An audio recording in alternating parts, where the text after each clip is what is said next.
Tapat, matatag at maaasahan balitang tama at totoo lamang dito sa Pilipinas Network.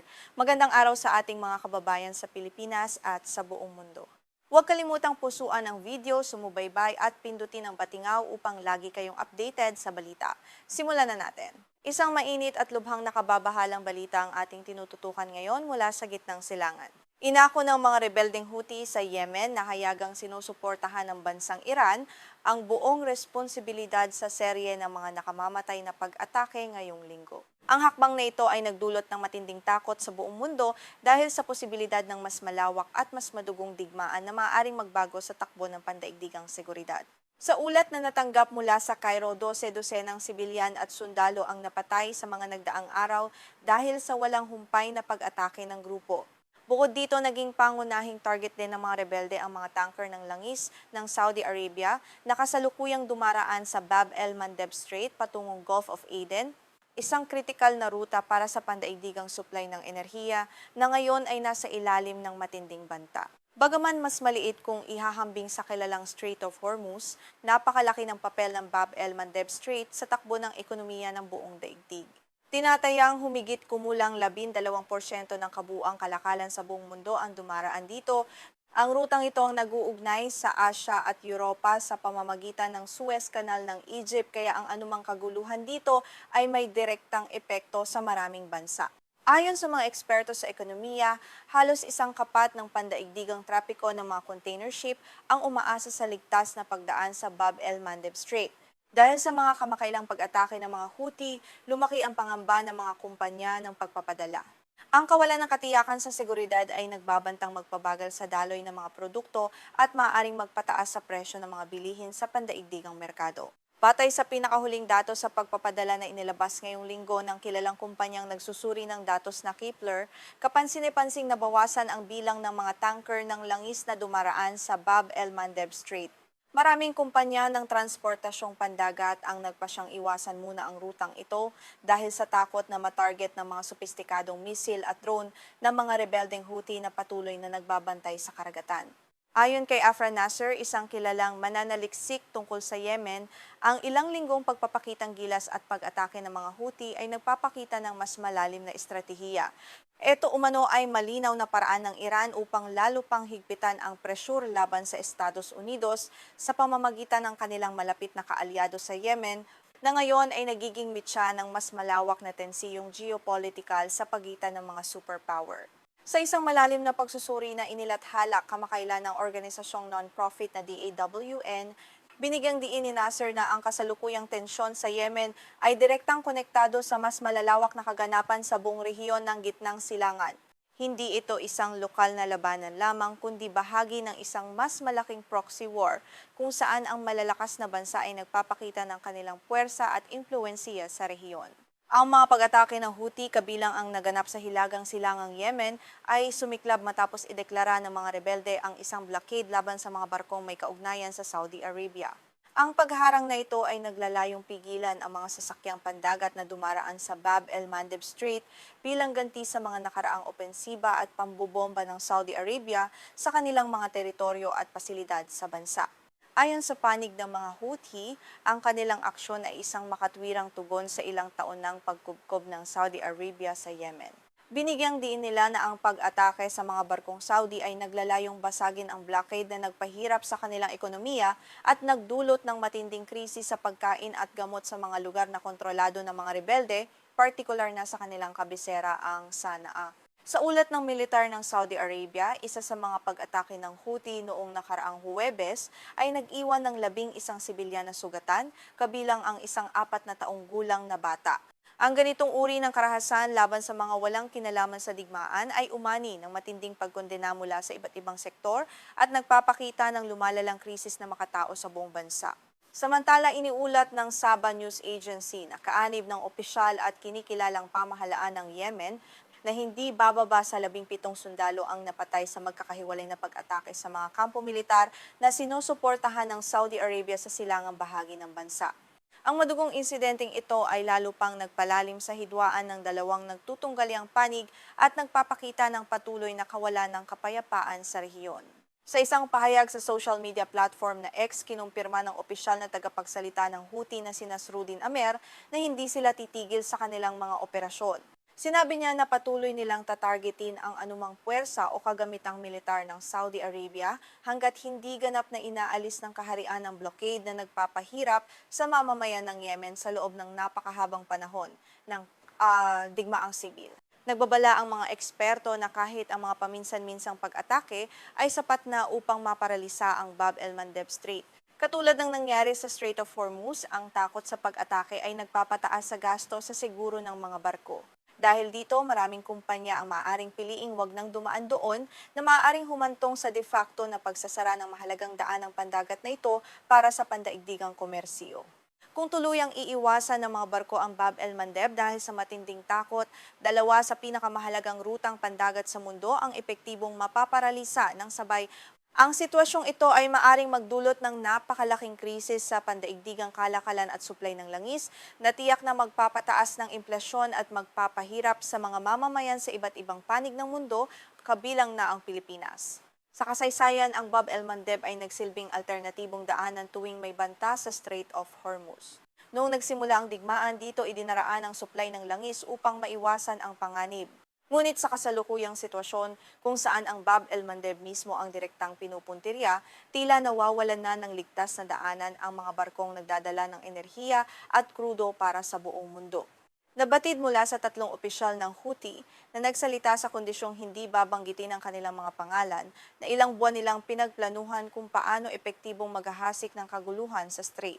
Ipinapakita nito na ang kanilang mga aksyon ay hindi biglaan kundi isang kalkulado at napakasistematikong hakbang upang magkaroon ng impluwensiya sa isa sa pinakamahalagang estratehikong choke point sa buong daigdig. Bagaman hindi direktang kontrolado ng mga Houthi ang mismong baybayin ng Bab el-Mandeb, hawak naman nila ang mga teritoryong wala pang 100 kilometro ang layo mula rito. Ang distansyang ito ay sapat upang makapaglunsad sila ng mga sopistikadong misil at drone na nagbibigay sa kanila ng kakayahang saktan at takutin ang anumang barkong daraan sa naturang estratehiko at napakahalagang lokasyon. Dahil sa limitadong opsyon para sa pag-export ng langis mula sa Gulpo, napipilitan ang ilang kumpanya na humanap ng ibang ruta. Kabilang dito ang paggamit ng mga pipeline patawid sa Arabian Peninsula o ang mas mahaba at napakamahal na paglalakbay paikot sa Cape of Good Hope sa South Africa. Ang alternatibong ito ay maaaring magdagdag ng ilang linggo sa biyahe at milyon-milyong dolyar sa gasto sa pagpapadala. Ang digmaang sibil sa Yemen ay nagsimula pa noong 2014 nang makontrol ng mga rebeldeng Houthi ang kabisera ng bansa, ang Sanaa, at patalsikin ang gobyerno. Mula noon, namuno ang Saudi Arabia sa isang koalisyon upang labanan ang mga rebelde kasabay ng pagpapatupad ng blockade. Ang hidwang ito na tila lumamig sa mga nakaraang taon ay muling sumisiklab sa mas mapanganib at mapaminsalang antas. Ayon kay Ahmed Nagy, isang senior analyst sa International Crisis Group, ang krisis na ito ay nagbibigay sa Iran ng napakalaking impluwensiya sa isa sa pinakamahalagang maritime choke points sa buong mundo. Sa pamamagitan ng mga Houthi, may kakayahan ang Tehran na maimpluwensiyahan ang daloy ng pandaigdigang kalakalan, isang banta na patuloy na nagpapataas ng pangamba sa kapayapaan at katatagan ng buong daigdig. Isang malaking hakbang ngayon ang isinasagawa ng sandatahang lakas ng Estados Unidos upang mapabilis ang pagkuha ng mga makabagong armas. Binuksan ng US Army ang kanilang mga pasilidad ng pagsubok para sa mga pribadong kumpanya, partikular na ang mga gumagawa ng mga missile at drone upang mas mabilis na maipadala ang mga ito sa mga lugar ng bakbakan sa gitna ng lumalalang tensyon sa daigdig. Layunin ng bagong patakarang ito na tuluyang alisin ang matagal na proseso ng burokrasya na madalas nagiging malaking hadlang sa mga military contractors sa Amerika. Ayon sa ulat, ipinangako ng pamunuan ng hukbo na bibigyan ng direktang access ang mga kumpanya sa mga test range sa loob lamang ng 30 araw mula sa kanilang aplikasyon gamit ang isang makabagong online marketplace na inilunsad kamakailan upang mapadali ang buong transaksyon. Inihayag ni US Army Secretary Dan Driscoll sa isang pagtitipon sa Michigan na hindi nakatanggap-tanggap ang kasalukuyang sistema ng militar. Sinabi niya na sa ngayon, umaabot pa ng 12 hanggang 18 buwan bago makapagsubok ng armas ang isang kumpanya na nais tumulong sa kaligtasan ng mga sundalo. Ang mahabang panahong ito ay itinuturing niyang malaking kahinaan na dapat agad matugunan sa modernong panahon ng depensa. Ang anunsyong ito ay naganap sa panahong mabilis na nagbabago ang mukha ng pakikidigma sa buong mundo. Mula sa malawakang paggamit ng mga Shahed drone ng Iran laban sa mga puwersang Amerikano sa gitnang silangan, hanggang sa mga makabagong teknolohiya ng drone na binuo ng Ukraine sa kanilang pagtatanggol laban sa pananakop ng Russia, malinaw na ang bilis ng inobasyon at pagbuo ng armas ang nagdidikta ng tagumpay sa bawat labanan. Kasabay nito, nahaharap ang Pentagon sa matinding hamon sa pananalapi dahil sa patuloy na tunggalian sa gitnang silangan. Labis na nabawasan ang imbakan ng bansa ng mga sopistikadong armas, tulad ng mga mamahaling missile at interceptor na nagkakahalaga ng milyon-milyong dolyar bawat isa. Kaya naman kinakailangan ang mas mabilis at mas murang alternatibo mula sa pribadong sektor sa lalong madaling panahon upang muling mapunan ang mga imbakan. Ibinahagi ni Secretary Driscoll na ang mga pagbabagong ito sa patakaran ay hango sa kanyang mga personal na obserbasyon sa nagaganap na digmaan sa Ukraine. Nakita niya kung paano nagawang mabilis na makalikha at makapag-adjust ng mga bagong sistema ng armas ang Ukraine upang tapatan ang puwersa ng Russia.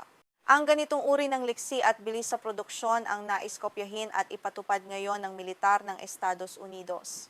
Mahalaga ang naging karanasan ni Driscoll bilang pangunahing kinatawan sa mga nakaraang negosasyon sa pagitan ng Russia at Ukraine bago pa man tuluyang natigil ang mga ito.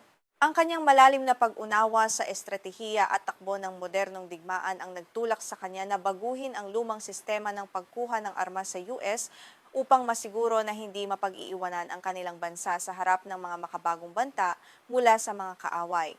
Upang maisakatuparan ito, sinisikap ng mga pinuno ng Pentagon na hikayatin ang mas maliliit na kumpanya na pumasok sa industriya ng depensa. Nais nilang bigyan ng insentibo ang mga nagsisimulang negosyo na lumikha ng mga mura ngunit napaka-epektibong armas. Malaking pagbabago ito mula sa nakasanayang sistema ng pamahalaan kung saan ang mga dambuhalang korporasyon lamang ang matagal nang nangingibabaw sa mga kontrata ng militar. Mariing ipinahayag ni Driscoll na layunin ng US Army na tuluyang gibain ang bawat pader at hadlang na itinayo sa nakalipas na 2 hanggang 3 dekada sa bansa. Sa pamamagitan ng pagbubukas ng kanilang mga pasilidad, umaasa silang mas madaling makakapasok ang mga makabagong ideya mula sa maliliit na inventor at inhinyero na walang sapat na pondo upang magkaroon ng sarili nilang mga pasilidad ng pagsubok sa kasalukuyan. Inanyayahan din ng kalihimang industriya na direktang makipagtulungan at makisalamuha sa mga sundalo sa larangan upang mas maunawaan ang tunay na pangangailangan sa labanan. Nangako ang hukbo na bibilhin nila ang anumang teknolohiya na mapapatunayang epektibo sa pagpapalakas ng depensa at pangangalaga sa buhay ng mga tauhan ng militar na magiging daan sa mas ligtas at mas matatag na bansa laban sa mga dayuhang banta sa hinaharap. Sa katunayan, ang unang kumpanya na sumubok sa bagong programang ito ay matagumpay nang nakapagsubok ng isang makabagong cruise missile sa Morocco kamakailan. Ang pagsubok na ito ay ginawa sa missile test range ng US Army doon, na nagpapatunay na ang bagong programa ay hindi lamang teorya kundi isang mabilis at epektibong pamamaraan na maaari ng pakinabangan ng iba pang mga interesadong kumpanya. Ayon kay Abby Denberg, isang ehekutibo mula sa Covenant Industries na siyang gumawa ng nasabing missile, ipinakita ng kanilang eksperimento na hindi lamang ang husay ng kanilang Anthem missile ang napatunayan, kundi nagbukas din ito ng isang malinaw at madaling landas para sa iba pang maliliit na kumpanya na nagnanais na ilunsad at subukan ang kanilang sariling mga teknolohiya nang walang malaking sagabal. Sa ilalim ng bagong patakaran, pinapayagan ng mga gumagawa ng drone at missile na gamitin ang 5 pangunahing pasilidad ng US Army upang subukan ang kanilang mga rocket at mga sandatang kontra-drone. Ang pinakamagandang bahagi nito ay maaari silang magsubok kahit wala pa silang opisyal na kontrata sa militar na nagbibigay sa kanila ng mahahalagang pagkakataon na mapatunayan muna ang kanilang produkto bago sumailalim sa proseso ng bidding. Ang hakbang na ito ay nagiging mas krusyal dahil sa kamakailang pagsusuri ng isang kilalang think tank.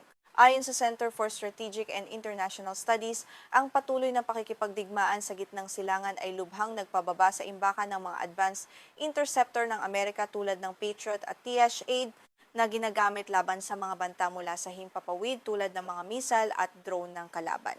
Binalaan ng ulat na ang kakulangang ito sa supply ay maaaring magpilit sa Estados Unidos at sa mga kakampi nito sa gitnang silangan na kumuha ng mas malalaking panganib sa kanilang depensa upang makatipid sa paggamit ng mga air defense system. Ito ay isang mapanganib na sitwasyon na maaaring magpahina sa seguridad ng rehiyon kung hindi agad matutugunan ang kakulangan sa mga kagamitang pandigma. Sa kabilang banda, minaliit naman ni Pangulong Donald Trump ang mga ulat ng media tungkol sa isyong ito. Sa kanyang pahayag sa mga mamamahayag kamakailan, sinabi niya na bagamat kailangan ng bansa ang mas maraming supply sa lahat ng oras, may ilang uri ng bala at armas na napakarami pa ang supply, habang ang iba naman ay mas limitado, ang dami, nang hindi nagbibigay ng karagdagang detalye ukol dito. Ang kawalan ng tiyak na detalye mula sa administrasyon ay nagdudulot ng iba't ibang haka-haka sa sektor ng depensa. Habang sinasabi ng ilang opisyal na matatag ang bansa, ang mga ulat mula sa mga eksperto sa militar ay patuloy na nagbabala na ang mabilis na pagkaubos ng mga interceptor ay maaaring magkaroon ng malubhang epekto sa kakayahan ng US na ipagtanggol ang mga base militar nito sa iba't ibang dako ng mundo. Umiwas naman si Secretary Driscoll sa mga direktang tanong hinggil sa eksaktong bilang ng imbakan ng mga bala ng bansa. Gayunpaman, binigyang diin niya na ang Estados Unidos ay may napakalaking arsenal at mas lalo pa itong lalawak sa pamamagitan ng pagbuo ng mga bago, sari-sari at magkakaugnay na sistema ng depensa na magtitiyak sa kaligtasan at seguridad ng bansa sa hinaharap. Ang bagong estratehiyang ito ay nagpapakita ng malaking pagbabago sa doktrina ng depensa ng Estados Unidos kung saan ang bilis ng pribadong sektor ay pinagsasama sa lakas ng militar. Sa pamamagitan ng pagbibigay ng mas mabilis na daan para sa inobasyon, inaasahan na mas mabilis na makatutugon ang bansa sa mga bagong banta mula sa mga kalaban tulad ng China, Russia at iba pang bansa sa rehiyon ng Asia-Pasipiko. Sa pagtatapos, ang desisyong buksan ang mga pasilidad ng militar para sa maliliit na kumpanya ay isang malinaw na hudyat na nagbabago na ang takbo ng modernong depensa sa buong mundo. Dito sa Pilipinas, patuloy nating babantayan ng mga ganitong balita na may malaking impluensya sa pandaigdigang seguridad at kapayapaan.